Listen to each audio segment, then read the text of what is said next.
Thomas brought his last train to the junction. Percy was glad to see him. "Are you on your way to the big station, Thomas?" "Yes, I am. Why?" "Because I'm going there, too. I think something's up." Toby looked up at the sky. "Where?" "Not up there. Down here," laughed Thomas. "How can something be up when it's down?" Thomas was too excited to explain. "Bust my buffers. Look over there."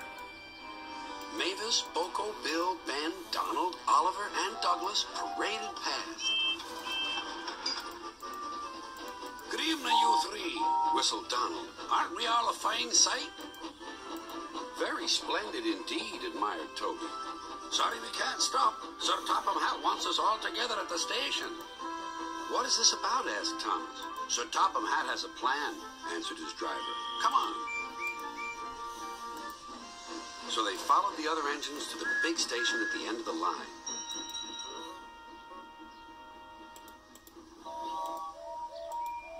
"Silence," called Sir Topham Hatt.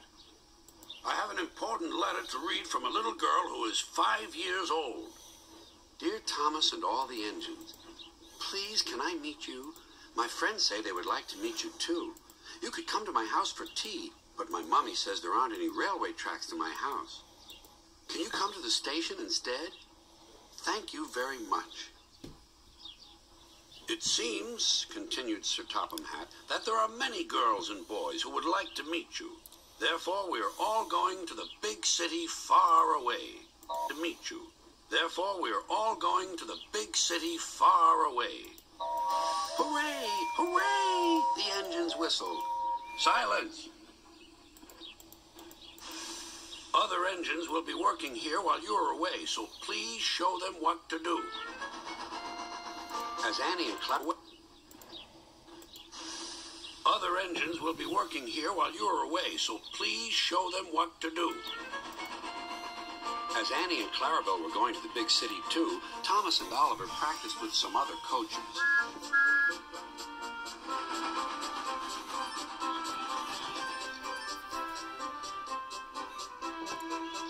Thomas grew more and more excited.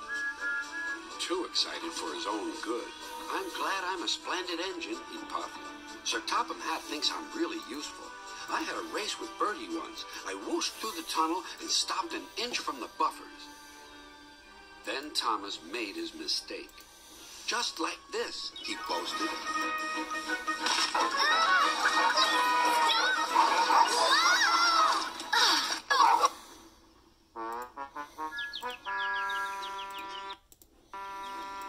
No one was hurt, but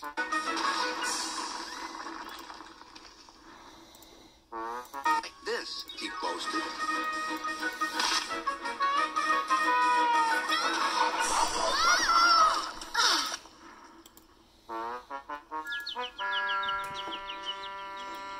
No one was hurt, but Thomas's front was badly bent.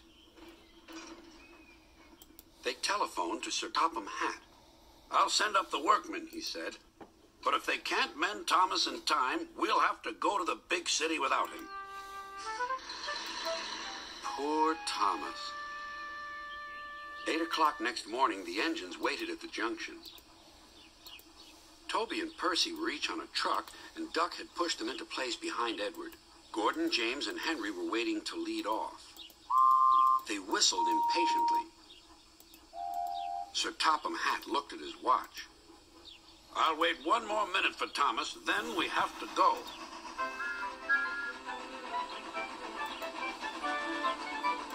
"Oh, thank goodness you're still here," panted Thomas.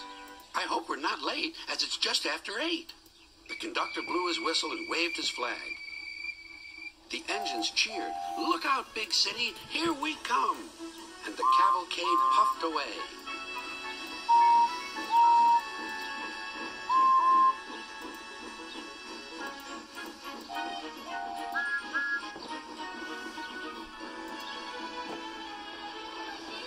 Later in the big city, all the engines were lined up in a splendid shed.